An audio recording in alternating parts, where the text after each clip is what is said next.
Hi, I'm Rick Bjella, the Artistic Director of the San Antonio Chamber Choir. Welcome to our presentation of Rightfully Hers, celebrating the 100th anniversary of the 19th Amendment, which granted women the right to vote. 1920 was a landmark year for white women, but many others had to persevere much longer to secure that right. We honor the women's suffrage movement through timeless music and some of the inspiring speeches from 1848 and beyond. We will share significant moments in this heroic journey towards equality for all women. The San Antonio Chamber Choir thanks you for your support and hopes that you are enriched and inspired through Rightfully Hers.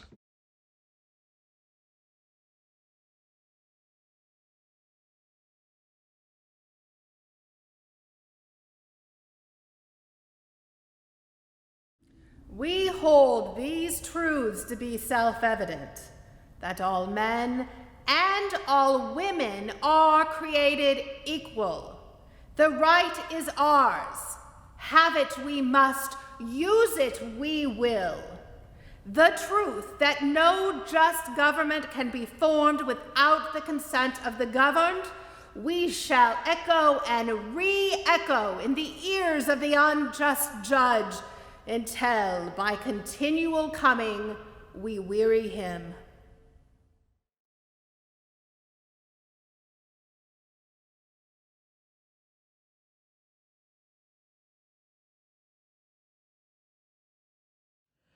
The right is ours, have it we must, the right is ours, use it we will. The right is ours, The right is ours, use it we will. The right is ours, use it we will. The right is ours. The right is ours, use The right it we is will. ours, Have it we must, use it we will. The right is ours. The right is Have ours, it the right we is ours. Have it we must, use it we will. The right is ours. The right is Have it ours. we must, have it we must, use it we will. The world has not yet seen a truly great and virtuous nation, because in the degradation of women, the very fountain of life is poisoned from its source. It is vain to look for gold and silver in the mines of copper and lead. Voices come to us daily from the haunts of poverty, degradation, despair, and sorrow, already too long unheeded. Now is the time for the women of this country to stand up and save our free institutions, to defend the right, to buckle on the armor that can defend us from the keenest weapons of our enemy, contempt and ridicule. Undauntedly, we shall unfurl it to the gale, for we know that from that storm can no shred be rendered. Yet from the electric flash it shall reveal to us the words inscribed upon it: equality of rights.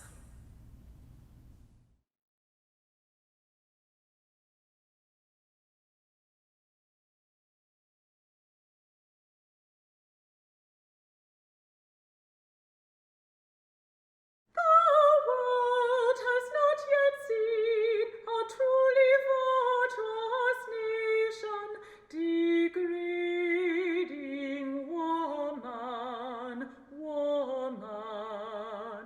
The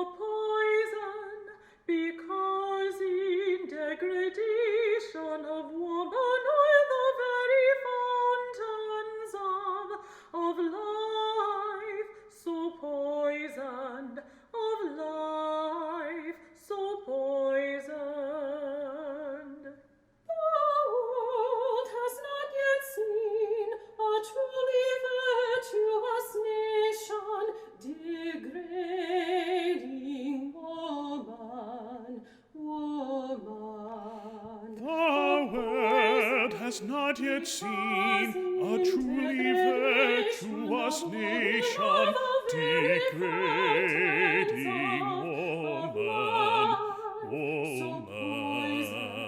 The poison causing degradation of woman are the very fountains of life, so poisoned, of life, so poisoned.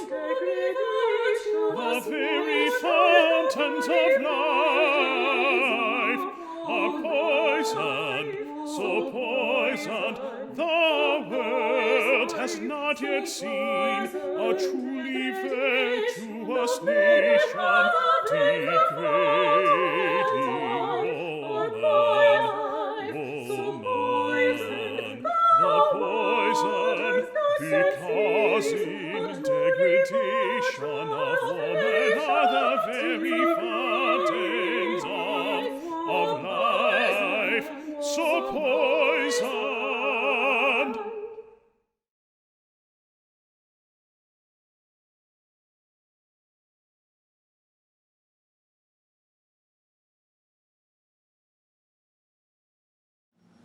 May I say a few words? I have as much muscle as any man, and can do as much work as any man can. I have plowed and reaped and husked and chopped and mowed. And can any man do more than that? I've heard much about the sexes being equal. I can carry as much as any man, and can eat as much too if I can get it. I am as strong as any man there is now. Now, as for intellect, well, all I can say is, if women have a pint and man a quart, why can't she have her little pot full? I can't read, but I can hear. I've heard the Bible, and I've learned that Eve caused man to see. Well, if women upset the world, do give her a chance to set it right side up again. The lady spoke about Jesus and how he never spurned a woman from him. And she was right. When Lazarus died, Mary and Martha came to him with faith and love and besought him to raise their brother. And Jesus went, and Lazarus came forth. And how came Jesus into this world? Through God and the woman who bore him. Much obliged to you for hearing me. And our old sojourner ain't got nothing more to say.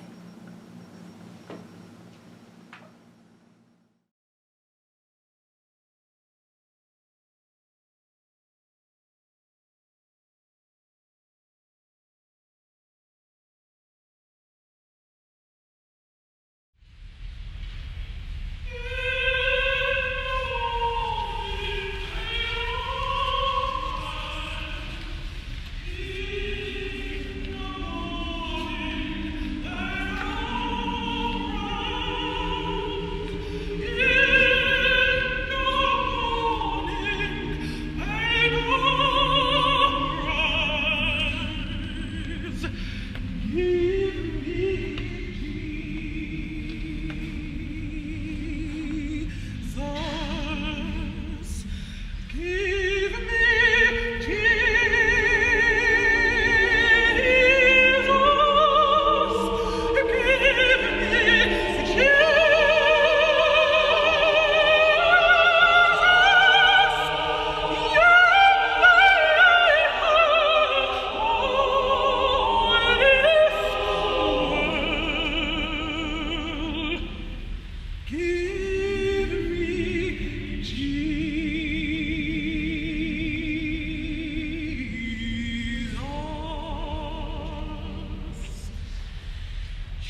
Friends and fellow citizens, I stand before you tonight under indictment of the alleged crime of having voted in the last presidential election without having the legal right to vote.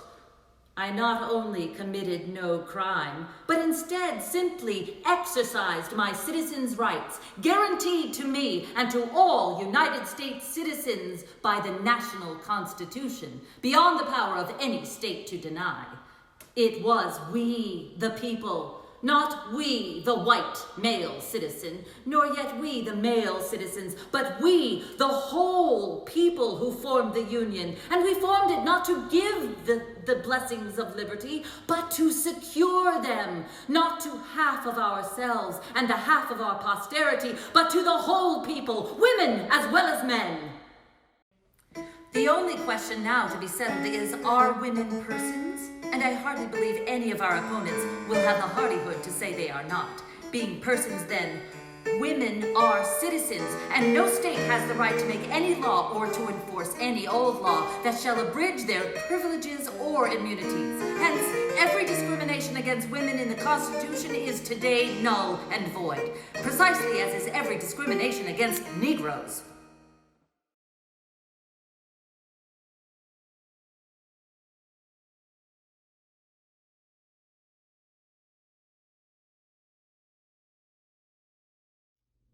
Resistance to tyranny is obedience to God. Resistance to tyranny is obedience to God. Resistance, obedience to God. Resistance to tyranny is obedience to God. Resistance to tyranny is obedience to God. Resistance to tyranny is obedience to God. Resistance, obedience to God. Resistance, obedience to God. Resistance, obedience to God.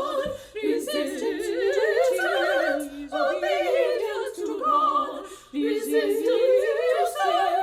obedience to God. Resistance, obedience to God. Resistance to tyranny is obedience to God.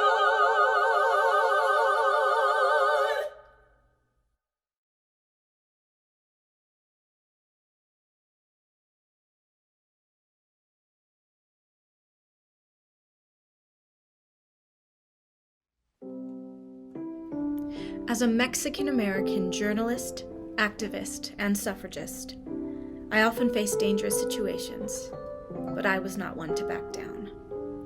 I protected the newspaper headquarters when the Texas Rangers came to shut it down, and I crossed the border to serve as a nurse during the Mexican Revolution. I always fought for justice. Despite being one of 8 children, my father, Nicasio, always included me in his activities as a newspaper editor and a civil rights advocate.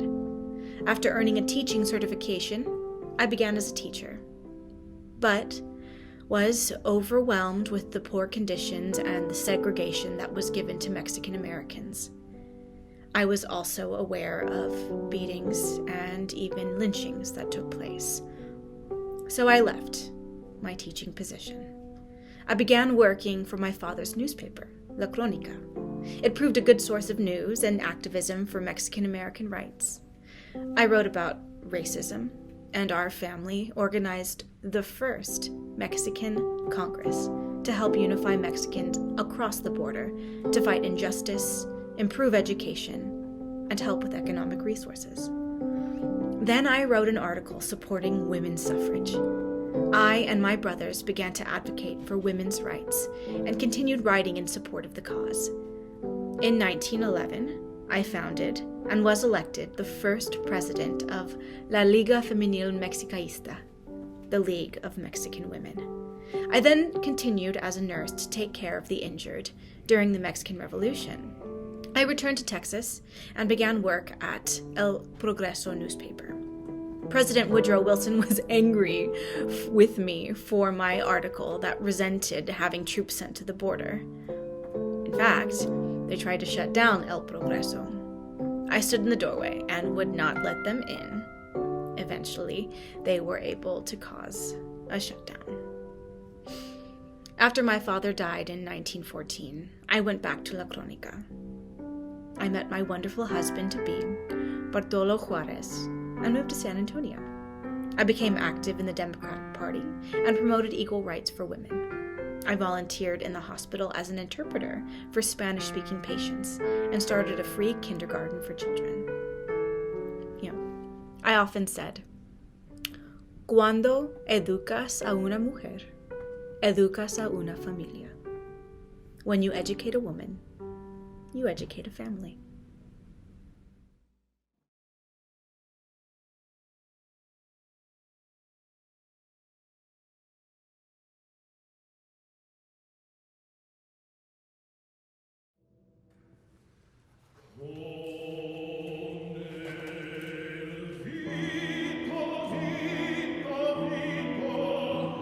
Con el vito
I was first known as the sister to banker and philanthropist George Breckenridge. However, it was not long before I was the proud statewide leader of the well-mannered and effective Texas suffrage movement from right here in San Antonio.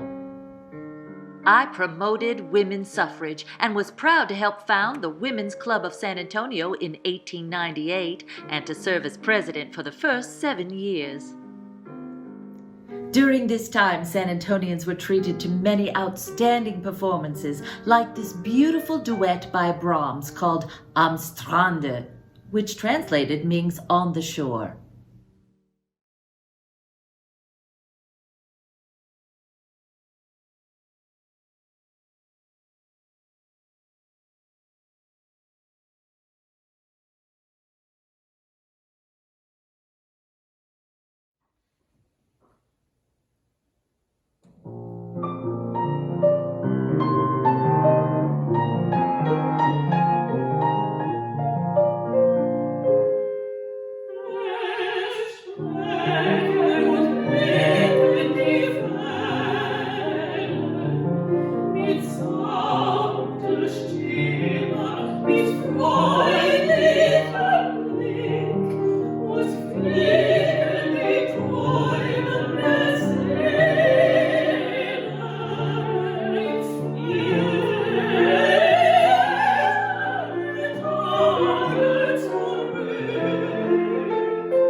After that beautiful performance, let's get back to our discussion about the battle for women's rights. Before I assumed a statewide leadership role in the suffrage movement in 1913, some were saying that a true woman would shrink from mingling in the busy noise of election days. I invited representatives from 7 major Texas cities to the beautiful St. Anthony Hotel in 1913. But we needed more room. We had increased our membership over 5-fold to some 400 members. I was elected president of the newly formed Texas Women's Suffrage Association. By 1916, we had 80 local suffragist societies in Texas, and 98 just 2 years later. I was so honored to be elected president for life. And we held annual conventions until the 19th Amendment was ratified finally in 1920. We introduced a constitutional amendment in 1915 into the Texas House. Of course, it was met with opposition. One legislator was so bold to state, it would rob women of those modest charms so dear to us Southern men. But the vote was 90 to 32. Unfortunately, 19 abstained, leaving us 4 short of the 2/3 necessary for a constitutional amendment. It failed again in 1917.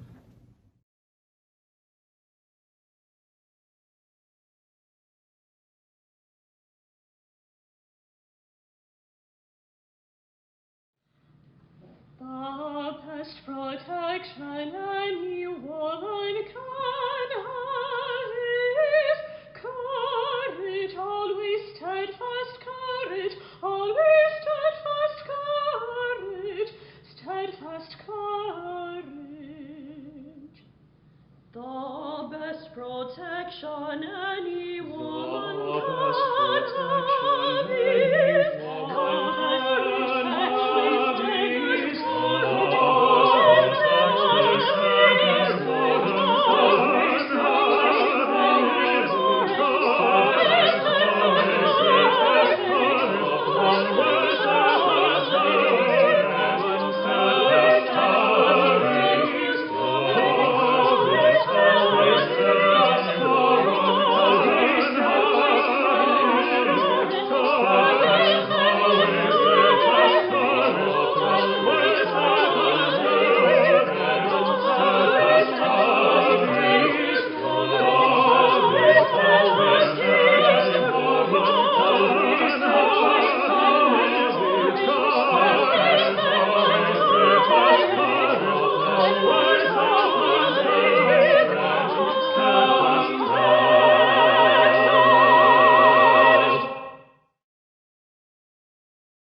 Women's suffrage is inevitable. The suffragists knew it long before November 4th, 1917. The opponents, afterward. Ours is a nation born of revolution, a rebellion against a system of government so entrenched in the customs and traditions of human society that in 1776 it seemed impregnable. And yet, the American revolutionists boldly proclaimed the heresy that taxation without representation is tyranny.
Equality, women of America, the guarantee of your liberty. That vote has cost millions of dollars and the lives of thousands of women. Women have suffered agony of soul, which you cannot comprehend, so that you and your daughters might have political freedom. That vote has been costly. Prize it. The vote is a power, a weapon of offense and defense, a prayer. Use it intelligently, conscientiously, and prayerfully. Progress is calling you to make no pause. Act.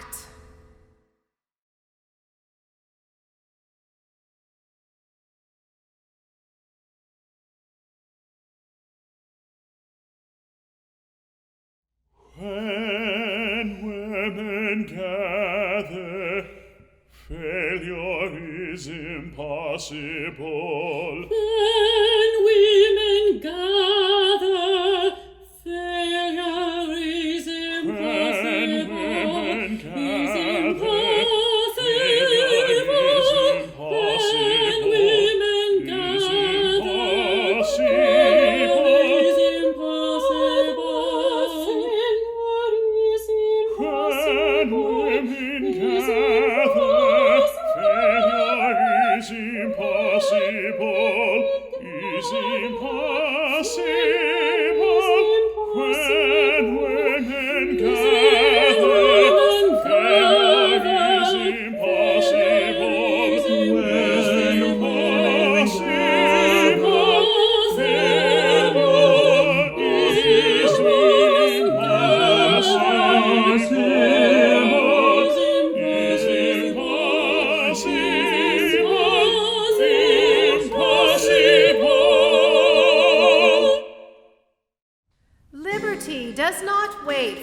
is who have a special interest to serve, nor a selfish interest to deprive other people of their freedom. Holding her torch aloft, liberty is pointing onward and upward and saying to America, "Come."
When the women of the United States first met to consider their position in society, they drew up a Bill of Rights. During those 73 years, women have fought a long and difficult fight and won the right of a full and equal voice in the government under which they live. The women of the United States meet again to consider where they stand and the remaining forms of the subjugation of women. Discrimination persists in the universities. Women are far from enjoying equality in the professions. There's one state in which women are prevented from holding office at all.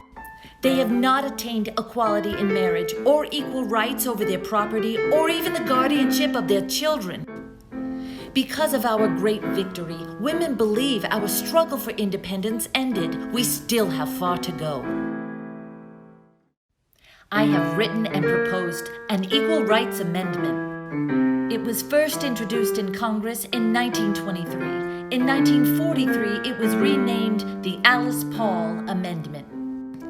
It was introduced 48 times in every session of Congress until it finally passed in 1972. It took another 49 years to gain ratification of 3/4 of the states. In January of 2020, Virginia became the 38th and final state to ratify.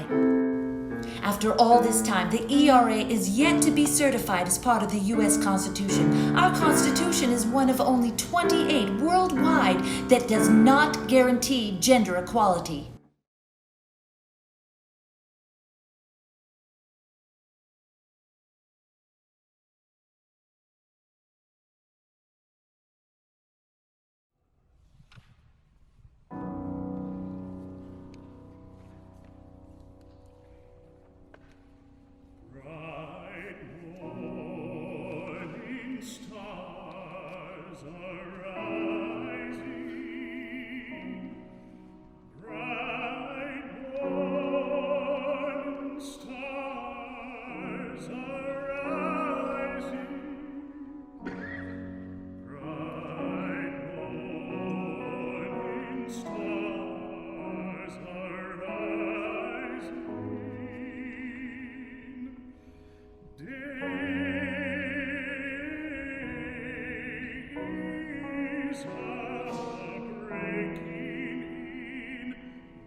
1920 was a landmark year for white women voters, but many other women were left behind.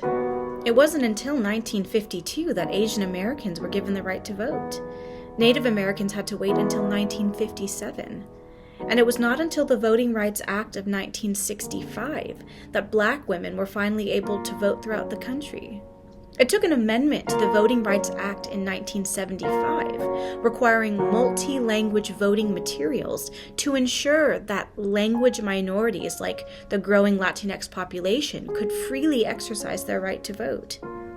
In 2013, the Supreme Court struck down a key provision of the Voting Rights Act, which has opened the door to an increasing amount of voter suppression laws. Thus, we continue to strive to have all people, regardless of their race, creed, sexual orientation, or identity, to be able to vote without intimidation, and thus sing proudly.